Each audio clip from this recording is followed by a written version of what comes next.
નમસ્કાર વિદ્યાર્થી મિત્રો, the HB Kapadia group of schools વતી હું મહેશ પટેલ આપ સૌને શૈક્ષણિક પ્રવૃત્તિમાં આવકારું છું. ધોરણ 12 ઇતિહાસ વિષય. અગાઉ ઇતિહાસ વિષયની અંદર આપણે પ્રકરણ 1 થી 4નો ઓનલાઈન અભ્યાસ કરી ચૂક્યા છીએ. આ ચારેય પ્રકરણનું સ્વાધ્યાય મોઢે કરીને હોમવર્કમાં તમારે લખવાનું હતું, જે તમે કામ પૂર્ણ કર્યું છે. હવે આજે ઇમ્પોર્ટન્ટ પ્રકરણ 5 આપણે અભ્યાસમાં જોઈશું. આ પ્રકરણનો ગુણભાર 8 માર્ક્સ છે, એટલે બોર્ડની પરીક્ષામાં આ પાઠમાંથી ચોક્કસપણે 5 ગુણનો પ્રશ્ન પૂછાતો હોય છે. એટલે વિદ્યાર્થી મિત્રો, તમારે અગાઉ અભ્યાસમાં આવી ગયેલું આ પ્રકરણ હતું 8મા ધોરણમાં, અને હવે તમારે આ પ્રકરણનો અભ્યાસ કરવાનો છે, જેનો ગુણભાર 8 માર્ક્સ છે. એટલે 3 ગુણના અને 5 ગુણના પ્રશ્નો પૂછવાની શક્યતા આ પ્રકરણની હોય છે. દર વર્ષે આ બોર્ડની પરીક્ષામાં આ પ્રકરણમાંથી 5 ગુણના પ્રશ્નો પૂછાતા હોય છે. એટલે તમારે આ પ્રકરણનો વ્યવસ્થિત અભ્યાસ કરશો. પ્રકરણ 5 1857નો સંગ્રામ. એટલે કે ભારતની અંદર અંગ્રેજો 1757માં પ્લાસીના યુદ્ધથી રાજકીય થોડી ઘણી સત્તા પ્રાપ્ત કરી, અને 1857 સુધીમાં એ સમગ્ર ભારત ઉપર પોતાની સત્તા જમાવી ચૂક્યા હતા. એટલે 100 વર્ષના શાસનકાળ દરમિયાન એ લોકોનું વહીવટી તંત્ર આપણે પ્રકરણ 4માં અભ્યાસ કરી ચૂક્યા.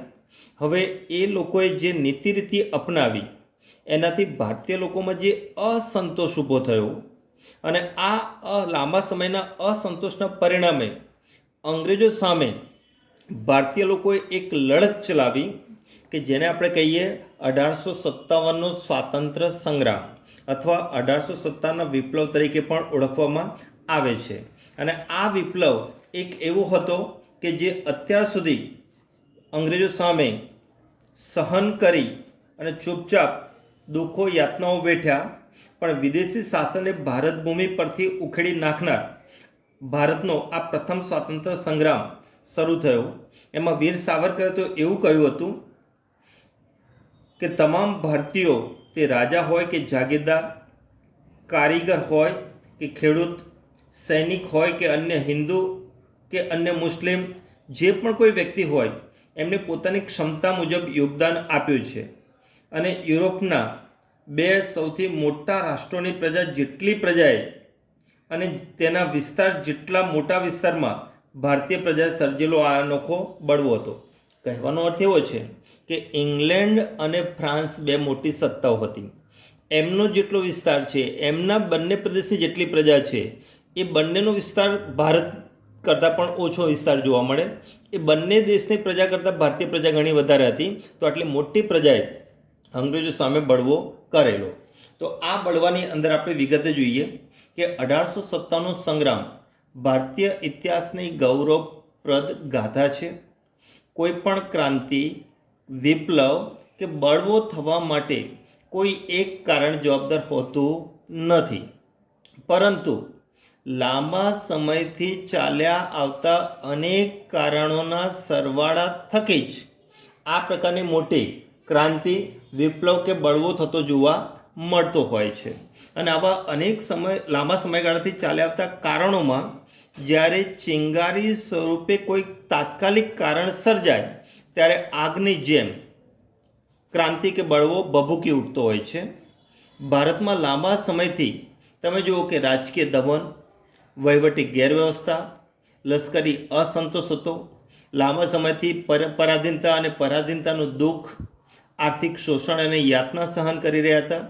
સામાજિક ભેદભાવ, રંગભેદ નીતિ, ધર્મ પ્રત્યે ઉપેક્ષા, શાસિતોને શાસનમાં યોગ્ય હિસ્સો આપવાનો ઇનકાર, આ બધા કારણો થકી, અને એમાં એક તાત્કાલિક કારણ બન્યું સૈનિકોમાં અસંતોષનું કારણ શું હતું કે એક એનફિલ્ડ રાઇફલ દાખલ કરવામાં આવી કે જેની કારતૂસ ઉપર ચરબી હતી, જે ચરબી ગાય અને ડુક્કર જેવા પ્રાણીઓમાંથી બનાવવામાં આવેલી હતી, જે દાંતેથી તોડવાની હતી. એટલે હિન્દુ અને મુસ્લિમ બંને ધર્મ ભ્રષ્ટ થાય એ કારણે દાખલ થયેલી એનફિલ્ડ રાઇફલ હતી. તો એનફિલ્ડ રાઇફલને સૈનિકોએ અડકવાનો ઇનકાર કર્યો. બ્રિટિશ સરકારે એના ઉપર બળજબરી કરી. પરિણામે સૈનિકો થકી શરૂ થયેલું વિપ્લવ ધીમે ધીમે આખા ભારતમાં ફેલાયેલો હતો. એમાં તમે જુઓ કે ઈસ્ટ ઇન્ડિયા કંપનીના છેલ્લા ગવર્નર જનરલ તરીકે કેનિંગ ભારતમાં આવ્યા હતા. ખાલી જગ્યા કે ટૂંકો પ્રશ્ન. પ્રથમ ગવર્નર જનરલ હતા વોરન હેસ્ટિંગ્સ અને છેલ્લા ગવર્નર હતા લોર્ડ કેનિંગ, કે જે 1856માં ભારતમાં નિયુક્ત થયેલા હતા. એમણે એમના શાસનકાળની અંદર શંકા વ્યક્ત કરતા એવું કહેલું હતું કે હું ઈચ્છું છું કે ભારતમાં મારો સમયગાળો શાંતિપૂર્ણ હોય. હું એ નથી ભૂલી શકતો કે ભારતનું આકાશ અત્યારે શાંત છે, પરંતુ ક્યારેક અસંતોષનું નાનું વાદળ, ભલે ને તે એક હાથમાં કે હાથના માપનું કેમ ન હોય, પરંતુ નિરંતર એ વિસ્તૃત થઈ શકે અને ફાટીને આપણને બધાને ભરખી શકે. એટલે એને અંદાજ હતો કે ભારતની અંદર બ્રિટિશ સરકાર વિરુદ્ધ અસંતોષનું વાદળ ઘેરાયેલું છે. એ વાદળ ભલે ને નાનું હોય, પણ જો એ ફાટે તો વિનાશ સર્જી શકે એવું ખ્યાલ હતો. એટલે કેનિંગની ઉક્ત શંકા સાચી ઠરી અને એ પછીના વર્ષમાં એટલે કે 1857 વિપ્લવ ફાટી નીકળ્યો. એટલે સંગ્રામની શરૂઆત સૈનિક વિદ્રોહના રૂપમાં શરૂઆત થઈ. એટલે સૈનિકોએ વિદ્રોહની શરૂઆત કરી. ધીમે ધીમે ભારતની અંદર મોટા ભાગના પ્રદેશોમાં ફેલાઈ, કે જેમાં મોટાભાગની જનતા, ખેડૂતો, મજૂરો, કારીગરો અને જનજાતિના લોકો, સૈનિકો, રાજા રજવાડાઓ પોતાની રીતે આ 1857ના વિપ્લવમાં આહુતિ એટલે કે યોગદાન આપ્યું હતું. અને આ રીતે 1857નો વિપ્લવ શરૂ થઈ ગયો. તો 1857ના વિપ્લવ માટેના જવાબદાર કારણોનો આપણે અભ્યાસ કરવાનો રહેશે. 1857 વિપ્લવના જે પણ કારણો છે એ પૈકી કોઈ એક કે બે કારણ પણ 5 ગુણના પ્રશ્નમાં પૂછાતું રહ્યું છે. એટલે આપણે બધા જ કારણો ક્રમશઃ તૈયાર કરીને મોઢે કરીને હોમવર્કમાં લખવાના રહેશે. પ્રશ્ન આપણો 1857ના વિપ્લવના કારણો વિગતે સમજાવો. એમાંનું પહેલું કારણ હતું રાજકીય કારણો. 1857 સુધીમાં ભારતમાં અંગ્રેજ કંપનીએ કૂટનીતિ, યુદ્ધ નીતિ, ચાણક્ય નીતિ અને ડિવાઇડ એન્ડ રૂલ, ભાગલા પાડોને રાજ કરોની નીતિનો આશરો લઈને ભારતમાં પોતાના રાજ્યોનો સારો એવો વિકાસ કર્યો હતો. એટલે સામ દામ દંડ ભેદની નીતિ એ લોકો અપનાવીને ભારતમાં રાજ્ય વિસ્તાર કર્યો. એમાંય વેલેસ્લીની સહાયકારી યોજનાએ ભારતના ઘણા ખરા રાજ્યોને કંપનીને આધીન બનાવી દીધા અને રાજાઓને નિર્માલ્ય બનાવી દીધા. એમાં ઉદાહરણ તરીકે આપણે જોઈએ તો હૈદરાબાદ, અવધના રાજ્યો પર અંકુશ સ્થાપ્યો હતો વેલેસ્લીએ, તથા તાંજોર, કર્ણાટક, સુરત રાજ્યોનો વહીવટ પોતાના હાથમાં લઈ લીધો હતો.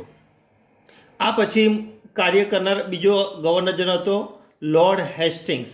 વોરન હેસ્ટિંગ્સ એ પહેલો ગવર્નર અને વેલેસ્લી પછી આવનાર ગવર્નર બીજો હતો લોર્ડ હેસ્ટિંગ, કે જેને મરાઠી સત્તાના કેન્દ્રો તરીકે પૂના, ઇન્દોર, ગ્વાલિયર, નાગપુરને હચમચાવી મૂક્યા અને મરાઠી સત્તાનો અંત પણ એને આણી દીધો. આ પછી મહત્વાકાંક્ષી અને સામ્રાજ્યવાદી ગવર્નર જનરલ તરીકે આવ્યું લોર્ડ ડેલહાઉસી.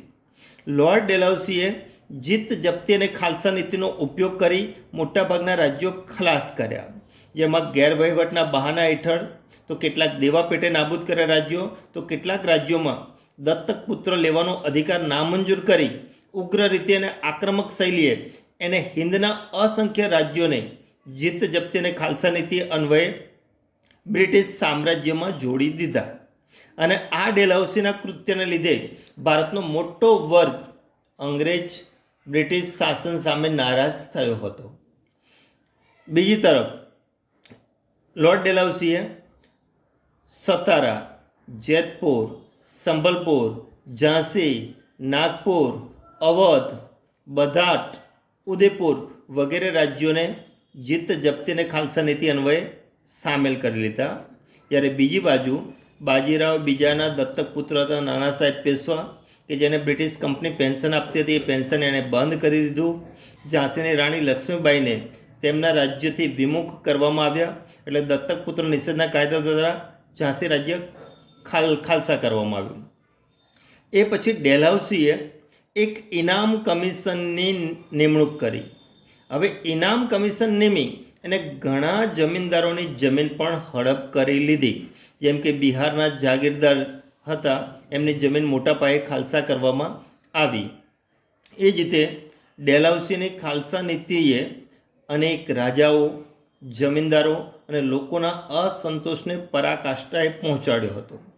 આથી લોકોને એવી લાગણી દ્રઢ થઈ ગઈ કે રાજા મહારાજાની જો આવી દશા અવદશા હોય તો સામાન્ય જનતાનું શું થશે. એટલે જનતા અંગ્રેજ શાસન વિરુદ્ધ ઊભી થઈ. તો આ હતા રાજકીય કારણો. એટલે અંગ્રેજ શાસને રાજાઓ વિરુદ્ધ જે નીતિ અપનાવી એનાથી ઘણો ખરો વર્ગ નારાજ થયો. એ પછી વહીવટી ખામીઓ ઘણી બધી હતી, એનાથી પણ ભારતીય પ્રજા નારાજ હતી. એટલે 1857ના વિપ્લવમાં જોડાઈ, જેમાં અંગ્રેજોએ તમામ ક્ષેત્રોમાં ઊંચા હોદ્દાઓ પર અંગ્રેજોને જ નિયુક્ત કરવામાં આવતા, હિન્દીઓને સ્થાન આપવામાં આવતું ન હતું. 1833ના કાયદા અનુસાર એવું નક્કી કરવામાં આવ્યું કે હિન્દીઓને બઢતી આપવામાં આવશે, પણ નીતિનો અમલ થયો નહીં. પ્રજા થઈ નારાજ. અંગ્રેજોની કડક મહેસૂલી નીતિ હતી. એટલે કે ખેડૂતોને પાક સારો થયો હોય કે ન થયો હોય, નક્કી કરેલું મહેસૂલ બળજબરીપૂર્વક લઈ લેવામાં આવતું. ભારે કરવેરા કે જેનાથી ઉદ્યોગ ધંધા નષ્ટ થયા.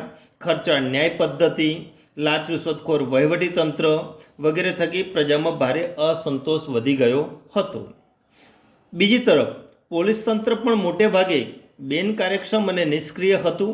તો આવા ખર્ચાળ વહીવટી તંત્ર અને વહીવટી તંત્રને કારણે પ્રજામાં અનેક પ્રકારની યાતનાઓ વેઠવી પડતી હતી, દુઃખ વેઠવા પડતા હતા. એટલે પ્રજા આ વહીવટી તંત્રથી નારાજ થઈ અને નારાજ થયેલો વર્ગ 1857ના વિપ્લવમાં જોડાયો.